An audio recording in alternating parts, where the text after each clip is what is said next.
Welcome to the next lesson, and this is the lesson that you've all been waiting for, which is how do you ask for a raise? The simple answer to that is simple. Don't ask for a raise. Don't ask for it. You need to demonstrate that you're worth it.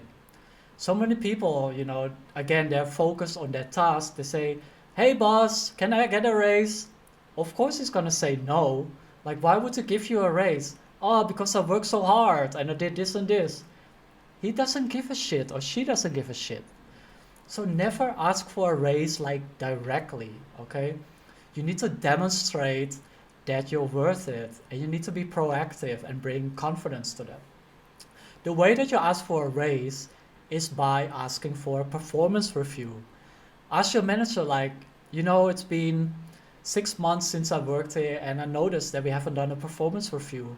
I would love to sit down with you and just go through, like, what are some of the goals of your company? Do you feel I'm performing well? Can we just set this up? And of course, any good manager at least will say, yeah, of course, I would love to sit down with you, because they know that something like that will really help them to increase their productivity as well and maybe get some more work out of you too. Now, at your performance review, you ask for feedback on what you can do better or to improve. And based on that, you should also ask or even set by yourself smart performance objectives. Now, when you do this, it's not focused on you of getting a pay rise, it's focused on how you can add value to the company. It's about other work. What can you do for them instead of I want to raise, what's in it for me, which is not going to get you very far.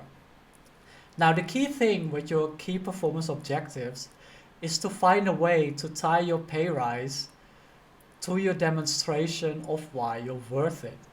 So let's say that you set performance objectives that you help your company to save 10% in accounting fees. Now, if that 10% turns out to be £100,000 a year that you help to save, of course, your manager will say, yeah, I gladly give you a 5 or 10K pay rise because you helped me to save 100K, right? And 10K is only 10% of that. So this is the way that you ask for pay rises, to link it to performance objectives and goals.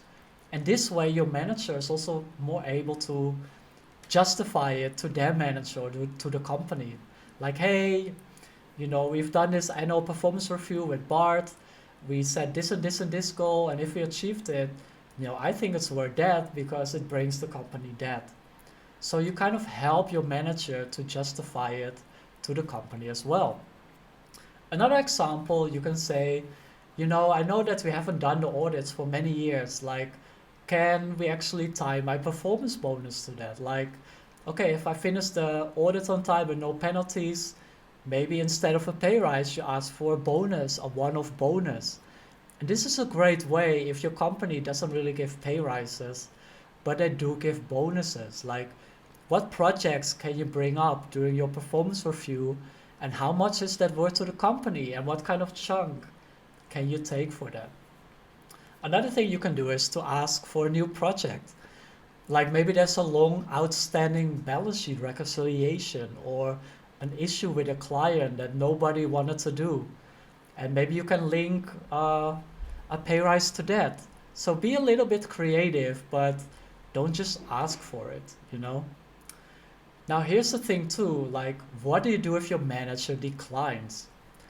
Now you can kind of have a feel for this. If a manager declines consistently, you know it's time to jump ship because it's not going to happen. It wasn't going to happen by just asking for a raise, and even by you going the extra mile and coming up with this initiative, it's not going to happen. And that happened to me a couple of times before. I asked for a performance review. My manager said, "Yeah, that looks great, do it, but I'm not going to give you a raise."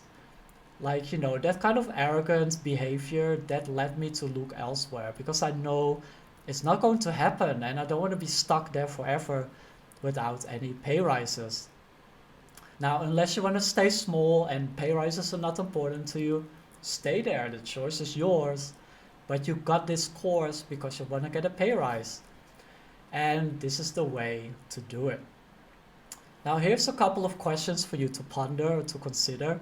I want you to brainstorm all the ways that you can make improvements for your company that justify a pay rise or a bonus once completed. And is it also achievable? Is it something that you can do? Or maybe you can do it with a team member so you both get a bonus and you know that you both have skills that can ensure the completion of that project. And the second step is to write an email or set up a meeting with your manager or your boss to present this plan. I know it's going to take some time for you to, create this, or if you're really committed to this, you can do it today. But I urge you, this is the way to do it. What can you help your company with? Can you save costs? What project can you do that your manager or your company will be really happy with? And what's a chunk of that you can take um, once completed that will justify that pay rise or that bonus because you added so much more value to your company. So it's a no brainer for them to give it to you.